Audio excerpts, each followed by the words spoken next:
Afternoon everyone.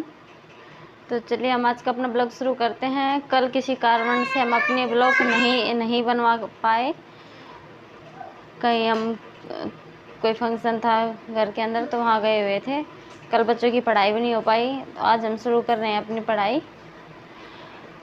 और आप लोग इस चीज़ को लेके बहुत ज़्यादा परेशान लग रहे हो, मुझे पनिशमेंट नहीं देते। भाई बच्चों को पनिशमेंट कैसे दें हम बताओ।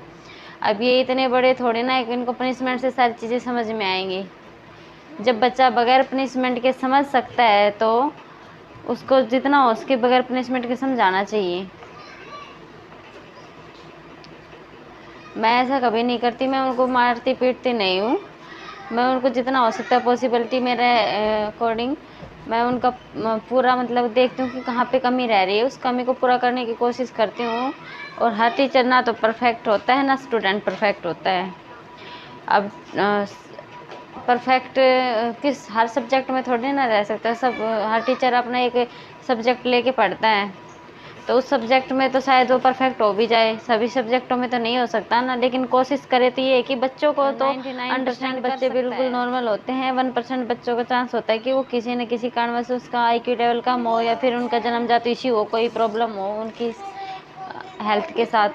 तो उन बच्चों के लिए स्पेशल आजकल स्कूल बनाए हुए हैं। आजकल टीचर भी स्पेशल एजुकेशन से अपनी स्टडी कर रहे हैं। तो हमारे पास ऐसी कोई स्टूडेंट नहीं है जिनको मेंटल हेल्थ इश्यू हो और या फिर कोई ऐसी प्रॉब्लम हो।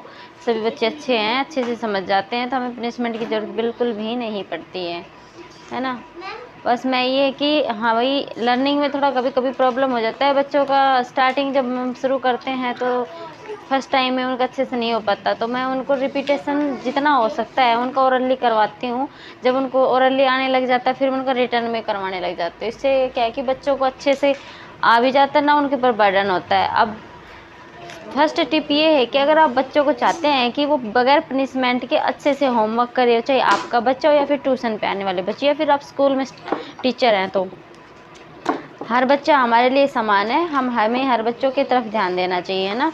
तो हमने क्या करना चाहिए कि फर्स्ट स्टेप में उस बच्चे के पहले तो ये सोचना चाहिए कि वो काम किस वजह से नहीं कर रहा है। घर में प्रॉब्लम या फिर आसपास के एनवायरनमेंट में प्रॉब्लम, या मेंटल एबिलिटी वाले की तो भाई देखो जिसमें दिक्कत है वो तो फिर उसका तो अलग ही सिचुएशन है। अगर नॉर्मल बच्चा है ना तो आप कोशिश करके ट्राई करके उसको अपने साथ ले चलने की कोशिश कर सकते हैं और वो बच्चा चलने की कोशिश भी करेगा। और पनिशमेंट से तो बिल्कुल भी नहीं चलने वाला वो बच्चा। अगर आप प्यार से करोगे ना हैंडल तो मेरे हिसाब से बच्चा भी चलेगा। और आपका तो जैसे टीचर के रिस्पेक्ट बढ़ती है जब बच्चे चलते हैं, तो माँ बाप भी उस टीचर पर बिलीव करने लग जाते हैं, हाँ भाई इस बच्चे पर हमारे बच्चे पर ध्यान दिया जा रहा है। उस अकॉर्डिंग मैंने 2 ईयर तक स्कूल में पढ़ाया है, फिर बच्चों की वजह से मैंने स्कूल छोड़ दिया था। और अब मैं मेरे बच्चों की वजह से मैं घर पे रह रही हूँ अभी। ट्यूशन पे अपना ये कि अपने बच्चों को भी पढ़ा लेती हूँ और ट्यूशन वाले बच्चे। अभी मैं गवर्नमेंट जॉब के लिए तैयारी कर रही हूँ अपनी, है ना। तो उसी अकॉर्डिंग मैं प्राइवेट स्कूल ज्वाइन नहीं कर रही, क्योंकि मैं अपना किसी भी चीज़ में अपना परफेक्ट देना चाहती हूँ। ये नहीं कि मैं अब चारों तरफ हाथ फैला लूँ और काम किसी का भी नहीं हो पाए, तो वो वाला काम नहीं है हमारा। मैं सिर्फ ट्यूशन का ये भी 2 घंटे का टाइम है, ये अपने परफेक्ट बच्चों को देती हूँ। और फुल डे में अपना भाई अपना हो घर का काम हो जाता है हाउस वाइफ वाला। और फिर उसमें जो बीच में जो समय मिलता है मैं उसमें अपनी खुद की स्टडी करती हूँ। रात में अपनी खुद की स्टडी हो जाती है, तो है ना। तो सबसे पहले बच्चों को ना कंटिन्यूटी में रखिए, अपने बच्चों को कोई किसी भी फील्ड में हो आप, चाहे उनसे होमवर्क करवा रहे हैं या फिर पढ़ाई के रूटीन में या फिर उनको कोई हैबिट डलवाना चाहते हैं, आप उनको कंटिन्यूटी ज़रूर बना के रखना है। फर्स्ट टिप ये है कि आप उनकी कंटिन्यूटी बना के देखिए। सबसे ज़्यादा हो सकता है उनको रीडिंग करवाइए। छोटे बच्चों से आप रीडिंग करवाना शुरू करते हैं ना, स्टार्टिंग में फर्स्ट टाइम स्कूल में हो जाती है, सेकंड टाइम आप करवाइए। एक रात के समय में इसको करवाई तो इससे क्या होता है 2-3 टाइम्स पढ़ने के बाद बच्चे के अंदर कन्फ्यूजन दूर हो जाता है। वो धीरे धीरे बार बार रिवीजन की वजह से उसको अच्छे से हैबिट हो जाती है कि हाँ उसको एक बार देखेगा तो कुछ बड़ा लगेगा, फिर दोबारा रीड करेगा तो कुछ हल्का लगेगा, तिबारा करेगा तो उससे भी हल्का लगेगा। और बार बार रिपीटेशन से उसको बिल्कुल ही ईजी हो जाएगा सारा काम। तो मैं तो पनिशमेंट देखिए नहीं देती हूँ, और ना अपने ट्यूशन पे बच्चों को देती हूँ, ट्यूशन वाले को तो बिल्कुल भी नहीं देते भाई। अपने खुद के बच्चों को तो ये जब भी शरारत करते हैं तो इनको पनिशमेंट मिल जाती है, लेकिन पढ़ाई के मामले में इनको बहुत ही कम पनिशमेंट देती हूँ। इनका पढ़ाई के लिए तो मैंने कुछ अपनी जो ट्रिक है मैं वही फॉलो करती हूँ। इनका बार बार रिपीटेशन, और जब तक होमवर्क नहीं हो जाता मैं इनको बैठा के रखती हूँ, ना इनके ऊपर ज़्यादा प्रेशर करती हूँ। ये रात के 12 बजे करें, मुझे कोई दिक्कत नहीं उस चीज़ से। मैं इनका काम डेली का डेली फिनिश करवाती हूँ। निखिल हो गया बेटा? 2 कॉपी का हो गया। मानसी वो रिजल्ट आए थे तेरा, वो दिखाओ वो चिट। ये बच्चे मेरे पास 1 साल से कंटिन्यूटी में पढ़ रहे हैं। गो तो अभी इनके जो फर्स्ट यूनिट के एग्ज़ाम हुए हैं वो कंप्लीट हुए हैं ना, और ये घर पे इन पेरेंट्स हैं, ये यहाँ पे भी पढ़ के जाते हैं। ऐसा नहीं कि मेरे पढ़ाने से इनको सब कुछ आ रहा है, या नहीं स्कूल में पढ़ के आते हैं। काम करो गरिमा। हाँ मैं अभी लर्न कर ले, लिखवा के भी देखूंगी, सुन के भी देखना है मेरे को। हमारे पास सारे बच्चे स्टार्टिंग में आए थे, तभी लॉकडाउन की वजह से सभी बच्चों के अंदर प्रॉब्लम थी, क्योंकि एक तरीके से उनको पढ़ना लिखना सब कुछ छूट चुका था। अब ऑनलाइन क्लासेज में तो आपको पता ही है, बच्चे सामने देखो बेटा, ये वाली जो छुटकी है ना, ये है सेकंड में, फर्स्ट में आई थी मेरे पास, सेकंड में आई थी मेरे पास। इसको सेकंड में आने के बाद भी इसको कुछ एनआर तक अच्छे से नहीं आते थे, है ना। तो स्टार्टिंग मैंने इसकी एएनआर से ही करवाई थी, कि मैंने 1 मंथ तक इसका कोई सब्जेक्ट या सिलेबस वाला जो क्वेश्चन नहीं करवाए थे। स्टार्टिंग मैंने वहीं से की थी, और मैंने धीरे धीरे इसको बढ़ाया था। और आज लगभग इसके पेरेंट्स ये कह रहे थे कि इसको आप चला दीजिए।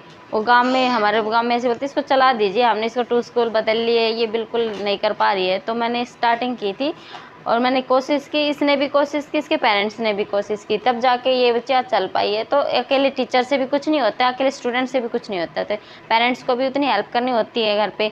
और एनवायरनमेंट हमेशा स्टडी वाला होना चाहिए बच्चों के लिए, प्यार से हैंडल करके उनको कंप्लीट आप करवा सकते हो सारी चीज़ें। तो पनिशमेंट वाले आप बार बार जो बातें कहते रहते हो, आपके कमेंट्स आते रहते हैं, तो अगर आपको किस वजह से कह रहे हैं ये मुझे पता नहीं है। अगर आप कोई मेन रीज़न बता सके तो मुझे बताइए प्लीज़, कि आप क्यों कहते हैं कि पनिशमेंट दीजिए, पनिशमेंट वाले बनाइए। तो चलिए अब हम बच्चों से कुछ लर्निंग का काम करवा लेते हैं। हाँ बेटा,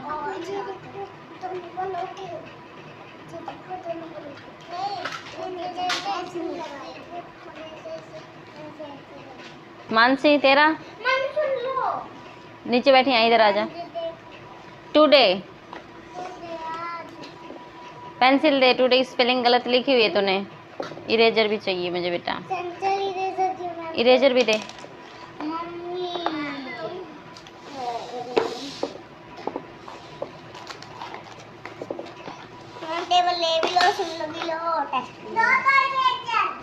टुडे विद के साथ है एम,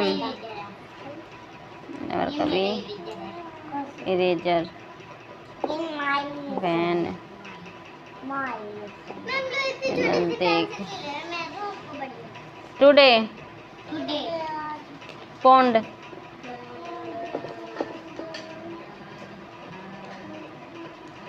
लर्न किया है विद,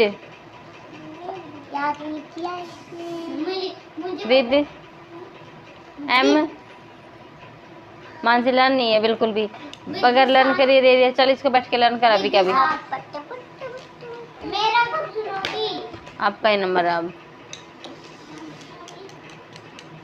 मैम फुल भी लेना, फुल से लेके मैम हमने पूरे क्वेश्चन कर लिए, देखो सही है।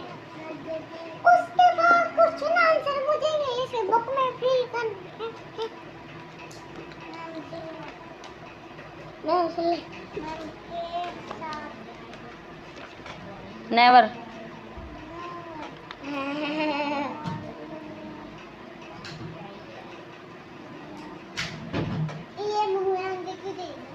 ये कौन सा तरीका है लर्न करने का? मतलब मैं जो सुनूंगी वो लर्न करके फिर सुनाती, मैं बार बार तेरे को ऐसे नोटबुक पकड़ाती रहूंगी, है ना। एक बार इसको अच्छे से बैठ के आराम से सारे लर्न कर बैठ के।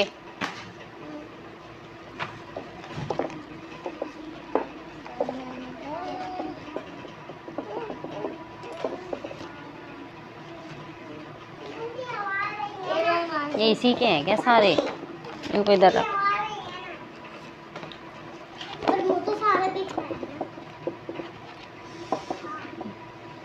उधर चल गई माँ।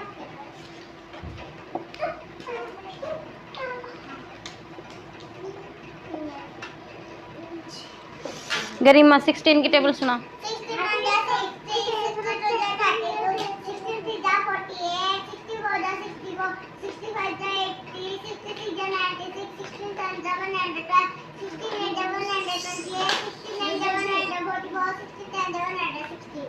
19 की।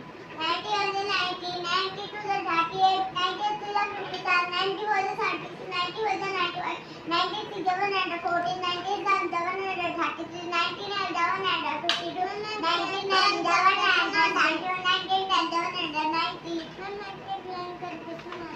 सारे सुनूंगी बार में। 14 की।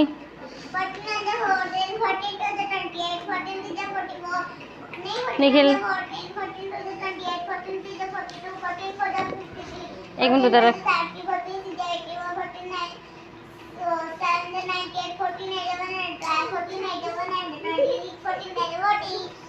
ठीक है चल नेक्स्ट होमवर्क कर।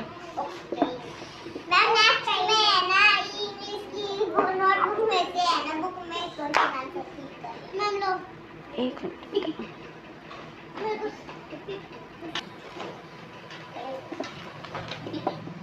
निखिल आइज की स्पेलिंग बोल बेटा।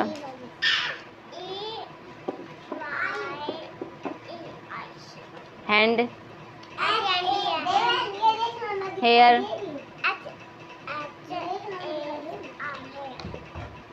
लेग,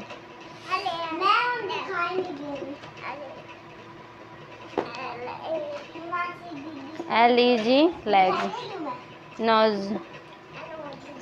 एनोजी नोज, ये NOSE होता है नोज।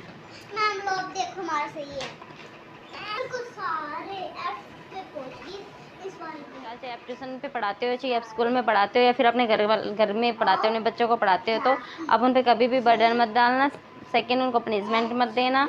और थर्ड, कभी उन पे ये भी प्रेशर नहीं बनाए कि आज तेरे को इतना सारा काम करना। स्टार्टिंग धीरे छोटे से लेके कीजिए और आप कर सकते हो। उसको कंटिन्यूटी में पढ़ाइए। सेकंड, फर्स्ट है उसको कंटिन्यूटी बना के रखनी है। और सेकंड है उसको ओरल जितना हो सके, ये छोटे बच्चों के लिए भी है, बड़े बच्चों के लिए भी। आप बड़े बच्चों से भी यही हो सकता है स्टार्टिंग कंटिन्यूटी, और आप ओरली करवाइए। ओरली जब अच्छे से आने लग जाए तो उसको रिटर्न में करवाना शुरू कर दीजिए। रिटर्न में होने के बाद आप उनको एक वर्कशीट दे सकते हैं कि आपने जितना करवाया उस वर्कशीट पे आप पता कर लीजिए कि उसको कितना कुछ आता। फिर आप उससे कमी को भी पता कर पाएंगे और उस कमी को देखते हुए आप उसके अंदर इम्प्रूवमेंट कर सकते हैं। तो आप आज की वीडियो यहीं तक थी, तो कल हम फिर से मिलते हैं आपको एक नई वीडियो के साथ। और तब तक के लिए थैंक यू, धन्यवाद। लाइक कीजिए और शेयर कीजिए और सब्सक्राइब कीजिए अगर हमारी वीडियो आपको पसंद आती है तो। और हमें अपने वीडियो में अगर आपको कुछ कमी नज़र आती है तो प्लीज़ कमेंट करके ज़रूर बताइएगा। और आप चाहते हैं कि कोई स्पेशल टॉपिक पे वीडियो बनाई जाए तो आप वो भी बता सकते हैं।